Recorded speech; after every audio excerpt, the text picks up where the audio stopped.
بسم اللہ الرحمن الرحیم۔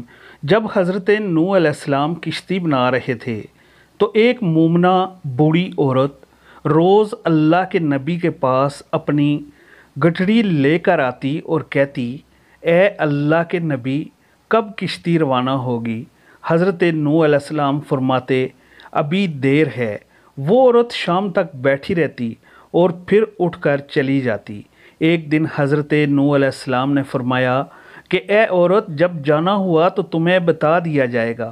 یہ عورت واپس چلی گئی اور انتظار کرنے لگی کہ کب نوح بلائیں گے۔ اس دوران عذاب آ گیا اور کشتی روانہ ہو گئی، لیکن حضرت نوح علیہ السلام نے اس عورت کو نہ بلایا۔ ظاہری طور پر نوح علیہ السلام کو اس کو بلا دیا گیا۔ جب طوفان تھما تو ایک دن حضرت نوح علیہ السلام کے دل میں محبت اٹھی کہ شہر کو دیکھوں جہاں سے چلا تھا۔ وہاں آئے اور قریب جا کر دیکھا تو ایک جھونپڑی میں دیا جل رہا تھا۔ حضرت نوح علیہ السلام یہ دیکھ کر چونک گئے کہ روئے زمین پر کوئی ایسا گھر بھی ہے کہ اتنے عظیم طوفان کے بعد بھی جس میں چراغ جل رہا ہے۔ انہوں نے وہاں تکبیر بلند کی اور کہنے لگی، یا نبی اللہ، کیا کشتی تیار ہے؟ چلیں۔ حضرت نوح علیہ السلام نے حیرت سے اس کو دیکھا اور کہا، رکو بڑھیا، کیا تمہیں کچھ بھی پتہ نہیں چلا؟